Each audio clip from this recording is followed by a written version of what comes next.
Meep Reads here. Welcome back to another video. So today I'm going to be telling you the 10 best places and times to read. And I know a ton of people who are really enthusiastic about reading.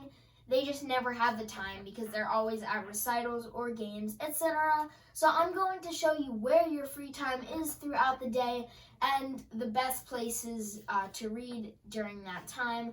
And if you enjoy this video, make sure you like it. And if you want to see more content from me, make sure to subscribe and hit the bell so you're notified when my next video comes out. Let's get into it. Number 1 is at work/school. When all of your work is done. So at school, if you have a project or something like an essay and you finish it early and there's nothing else that the teacher has assigned, then take out a book and read. And I've done this so many times, and as long as your teacher allows you to read, it's a good 15 to 30 minutes of just free reading time. And the same thing at work.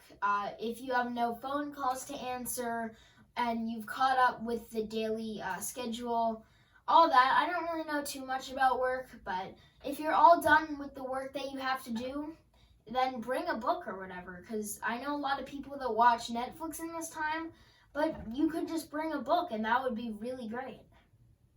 Number 2 is before you go to bed, and this one definitely hits close to home for me, because as long as I don't have any sports practices late at night or anything like that, I'm gonna have a bit of energy before I go to bed.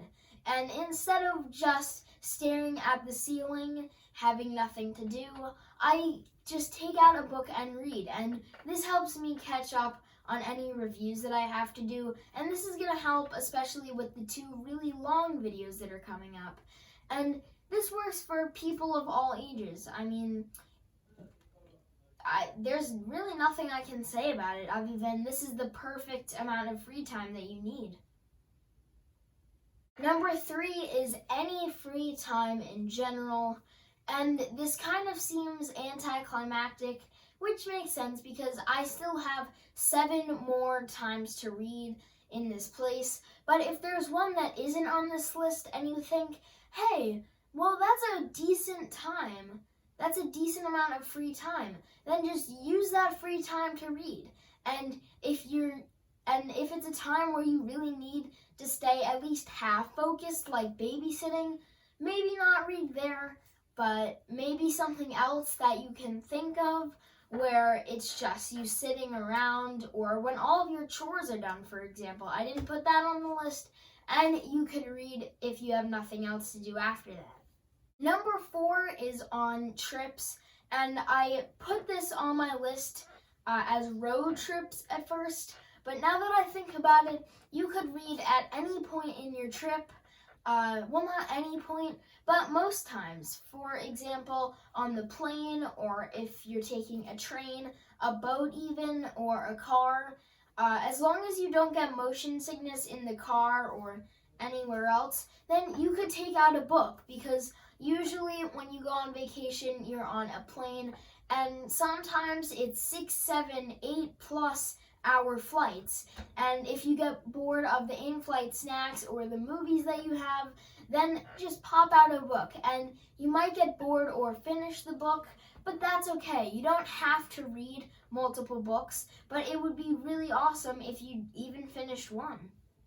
So number 5 is at waiting rooms, and basically waiting rooms are just, they're just a room to wait in for somebody to finish something, and usually they don't have that much entertainment, especially if you're at the doctor's office or the dentist. It's usually going to be for much younger kids, and if you're there for somebody else, or if you are about to go up to be checked by the doctor or the dentist, then take out a book. This would, especially if there's no entertainment for older kids and it's all for younger kids, then definitely take out a book, because usually there is no entertainment in these places. Number 6 is at sporting events, and maybe not your typical soccer or football game, but if you're in a place like a swim meet where you have to wait for yourself or somebody else to go up and swim or do anything in that nature, then you could always bring a book. And sometimes you might want to bring noise canceling headphones potentially, because there is a lot of noise in these places and usually the acoustics in these rooms will be awful.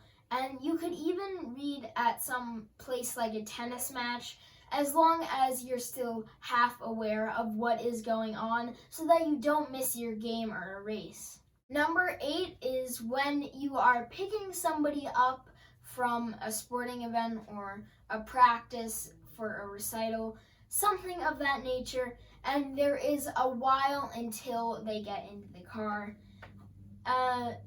This can be put with parents and kids.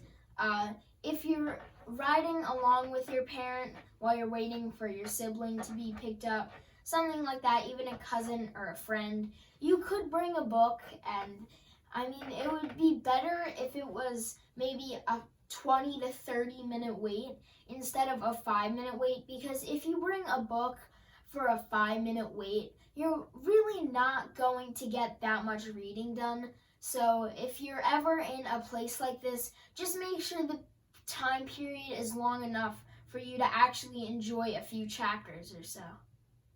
Number 9 is in front of the television, and this seems very strange, but if your family is watching a show that you do not really like, but you want to spend time with them, then you can bring a book. And that's what I do sometimes when there is a baseball game on, and I don't really feel like watching, but I don't want to be upstairs just reading, then I'll go down and kind of talk to my family while also reading. And this also helps chit chat with your family a little bit while also getting a good few chapters in. So finally, number 10 is at the beach or the pool. And if you definitely don't want to go into the water at the beach or the pool, then you should bring a book. And even if you're in a beach town, like I have one a few minutes away from my house, you could definitely bring a book and maybe sit on a friend's house. Or even if you live in a beach town like this, you could just sit out on the front porch and you could just experience the nice day. And the only thing I have to say is this does not work well when it is a windy day at the beach, because then sand will get everywhere and also on your pages. And this isn't the best thing for library books, but as long as it's not windy, then enjoy reading.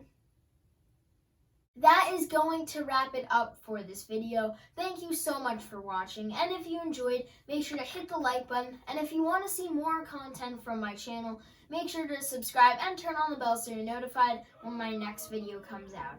And the next video, like I said, will be pretty long, so it might not come out until Sunday, and I might only have one video for the next 2 weeks, but I hope that they will be quite long. Anyways, I hope you enjoyed the video, and I will see you next time.